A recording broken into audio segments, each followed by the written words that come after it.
Olá, alunos! Agora nós vamos fazer o exemplo 4 da aula 6. Então, no exemplo 4, pede para fazer o diagrama de força cortante de momento fletor para essa viga aqui abaixo. É um exemplo semelhante ao exemplo 3, porque é uma viga biapoiada e com carga distribuída. Só que, nesse caso, a carga distribuída é uma carga distribuída em forma de triângulo, triangular. Primeira coisa que eu preciso fazer para determinar os diagramas de momento fletor e força cortante. Primeiramente, eu preciso calcular as reações de apoio, estabelecer todas as forças externas, para aí depois calcular as forças internas, que é meu segundo passo, e no terceiro passo traçar os diagramas de esforços. Então, vamos lá. Aqui eu tenho dois apoios, aqui um apoio de segundo gênero, onde eu vou ter uma reação vertical, em A, VA, e uma reação horizontal, HA. Em B eu tenho só reação vertical porque é um apoio de primeiro gênero.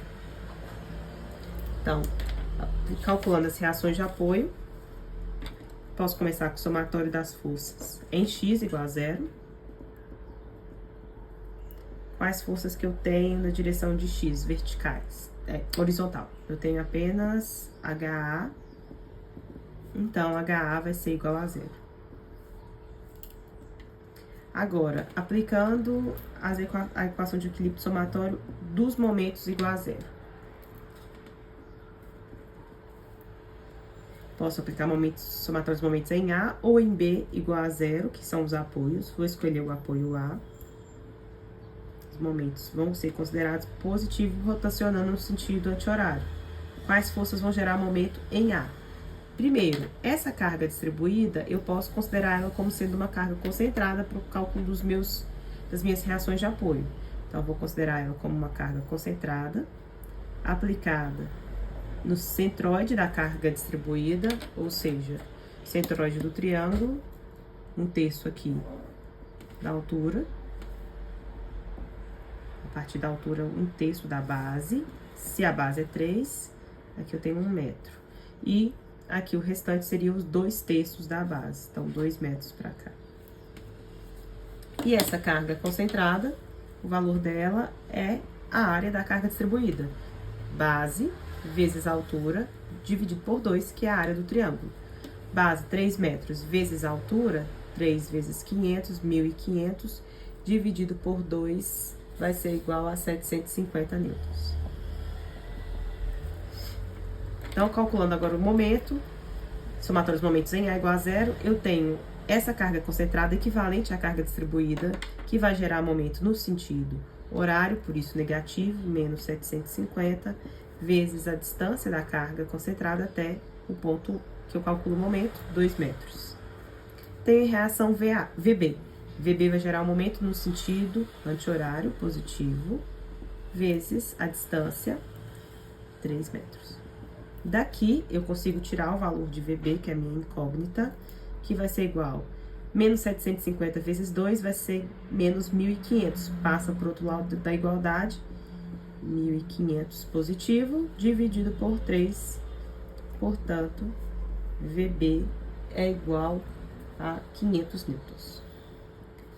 Resultado positivo quer dizer que o sentido que eu arbitrei para a reação VB está correta, vertical para cima.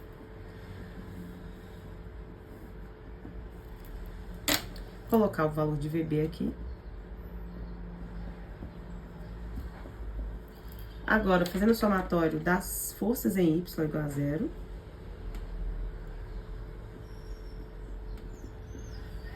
Quais forças que eu tenho na vertical? Tenho a reação VA, positiva para cima, menos 750, mais VB, positivo para cima aqui, que é igual a 500. Igual a 0. Daqui eu tiro que VA vai ser igual a menos 750 mais 500 menos 250, que passa para o outro lado da igualdade, 250 positivo. Ou seja, o sentido que eu arbitrei para VA está correto, vertical para cima. Determinei todas as minhas reações de apoio. Então, posso passar para o cálculo dos esforços internos, né? Para achar os esforços internos, eu tenho que aplicar o método das seções.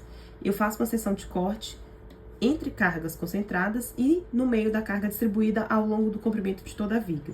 Como essa viga só tem carga distribuída, eu vou fazer uma única seção de corte aqui, numa parte qualquer, dentro da carga distribuída, uma seção de corte S1, que vai me representar, a partir dessa distância X qualquer, que essa seção de corte pode cortar a minha viga ao longo do comprimento dela, representa o comportamento dela, que seria de uma carga distribuída triangular ao longo do seu comprimento. Então, faço essa seção de corte para o método das seções e represento essa seção cortada S1 aqui à esquerda para achar os esforços internos. Aqui eu tenho, então, ó, a seção S1 representada, tenho a reação de apoio VA, a carga distribuída não uniforme, né, triangular, de 500 newtons por metro. A distância aqui dessa seção de corte é uma distância X, variável. X é uma distância que representa essa seção de corte. Então, desde quando X igual a 0 até X aqui um pouquinho antes de 3 metros, eu tenho todo esse comportamento aqui, de uma reação de apoio vertical em A e dessa carga distribuída triangular. Então, eu sei que X maior ou igual a 0 e pode variar até um valor menor do que 3. Representa esse comportamento. A seção de corte representada à esquerda, eu tenho que representar os esforços internos depois que eu cortei. Então, eu cortei aqui, representando a seção à esquerda, eu tenho o esforço interno vertical V1 para baixo, esforço interno das forças normais horizontal saindo aqui na convenção de sinais positivo, sempre adota a convenção de sinais positivo para os esforços internos, que está lá na aula 6. E o momento fletor eu adoto no sentido anti-horário como convenção de sinais positivo. Então, aqui estão os meus esforços internos. A carga distribuída triangular, eu posso representar ela como se fosse uma carga concentrada nessa seção de corte. Então, ela pode ser uma carga equivalente concentrada, onde a carga concentrada vale a área da carga distribuída, ou seja, a área do triângulo, base x vezes a altura 500 dividido por 2. 500x dividido por 2 vai ser igual a 250x. Aplicado no centroide da carga distribuída. Centroide do triângulo. Então, fica aqui a 1/3 da base. A base vale x, ou seja, x sobre 3. E aqui sobra 2x sobre 3. Agora sim, eu tenho a representação de todas as dimensões e esforços externos e internos aqui na minha seção cortada. Se a minha viga está em equilíbrio, a seção cortada também tem que estar em equilíbrio. Por isso, eu posso aplicar o somatório das forças e momentos no plano igual a 0. Somatório da força em x igual a 0, considerando positivo para a direita. Na direção de x, eu só tenho o esforço interno F1. Então, ele é igual a 0. Não tem nenhuma força externa horizontal. Então, a força interna é 0. Fazendo o somatório das forças em y. Igual a 0. Na direção vertical, eu tenho 250 newtons para cima, positivo. Eu tenho menos 250x, negativo para baixo. E eu tenho V1, que é meu esforço cortante interno, que eu tô querendo encontrar aqui também para baixo. Então, negativo. Coloquei positivo aqui. Na verdade, é negativo, né? Isso é igual a 0. Vou isolar V1 para achar esse esforço interno. V1 passa para o outro lado da igualdade positivo, sobra, então, menos 250x mais 250. Essa equação representa o comportamento do esforço cortante na minha seção de corte 1 da viga. Agora, aplicando a equação de equilíbrio dos momentos, considero momento positivo no sentido anti-horário. Vou aplicar o somatório dos momentos da seção de corte S1, igual a 0. Quais forças vão gerar momento aqui na seção S1? Eu tenho a reação de apoio VA aqui, que vai gerar um momento no sentido horário, por isso negativo, menos 250 vezes a distância, x. Eu tenho essa carga concentrada representativa da carga distribuída, que gera momento em torno de S1 no sentido anti-horário, por isso positivo, mais 250x, que é o valor da carga, vezes qual é a distância dessa força até onde eu estou calculando o momento? É x sobre 3, então multiplicado por x sobre 3. Não tem mais nenhuma força externa que gera momento, tem um momento interno aqui, M1, que está no sentido anti-horário, positivo, então mais M1 igual a zero. Vou isolar M1, que é o que eu quero saber, o momento interno, vai ser igual. Pego o primeiro termo aqui, que vai ser elevado ao quadrado, passo para o outro lado da igualdade. 250x vezes x, 250x ao quadrado, sobre 3. Passo para o outro lado da igualdade, menos 250x ao quadrado sobre 3. E 250x vai passar para o outro lado da igualdade positivo, mais 250x. Essa equação vai representar o momento fletor nessa seção S1. Então, já tenho aqui as minhas equações que representam o momento fletor e esforço cortante. Posso traçar o diagrama de momento fletor e o diagrama de esforço cortante. Já tenho representado aqui o esqueminha para o diagrama. Vou pegar as equações e vou traçar. Então, meu diagrama de esforço cortante, eu coloco esse x aqui em metros. A minha viga começa em 0 e termina em 3 metros. A cortante aqui, V em Newton, escrevo DEC. Pego a equação da força cortante. Equação da força cortante, V1 é igual a menos 250, x mais 250. Traçando o diagrama aqui, quando x vale zero, quanto que vai valer a cortante? Quando x igual a zero, a cortante vai valer 250 positivo. Quando x vale 3, na outra extremidade aqui, quanto que vai valer a força cortante? Então, vou ter aqui menos 250 vezes 3, menos 750, mais 250, fica menos 500. Então, resultado negativo representa aqui abaixo do eixo.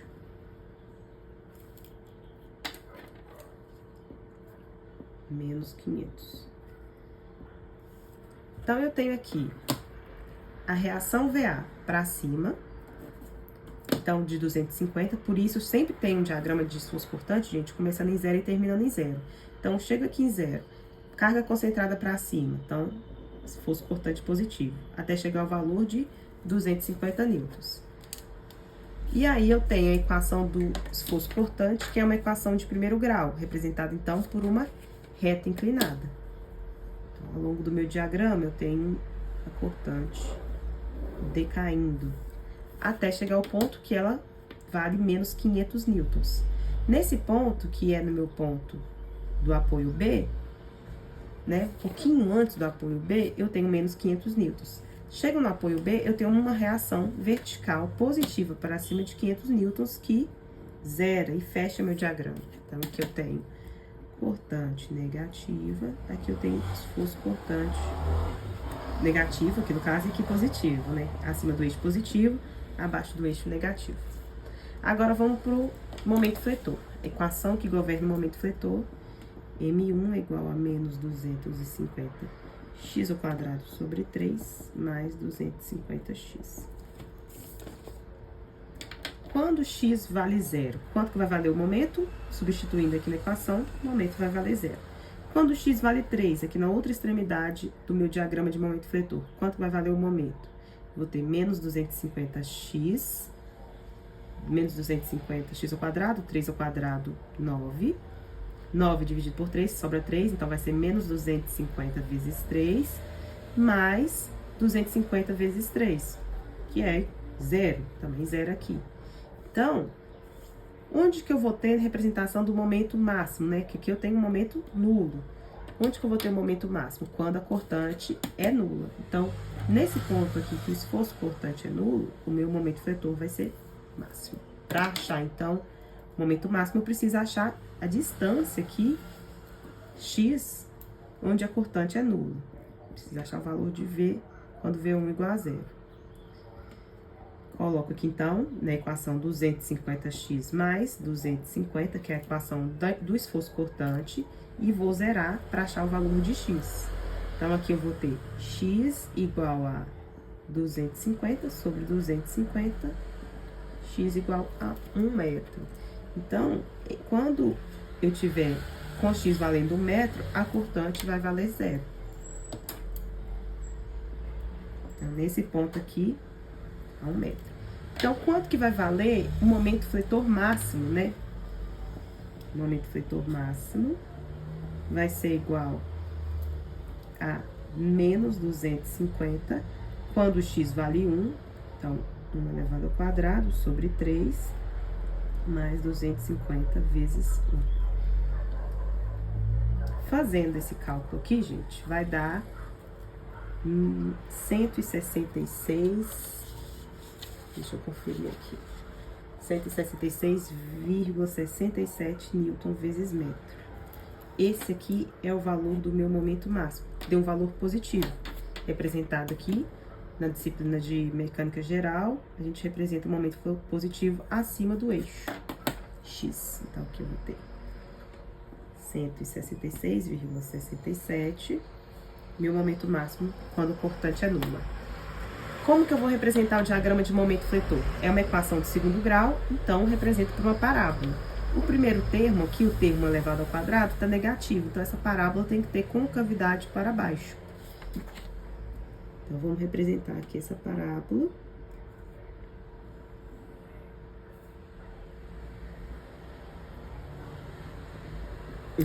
Finge que é uma parábola, gente. Fica difícil aqui desenhar. Mas não é uma reta, né? Então, comportamento paraboidal. E o diagrama é positivo. Então, aqui a gente tem o exercício 4 resolvido, os diagramas de esforço cortante e momento fletor.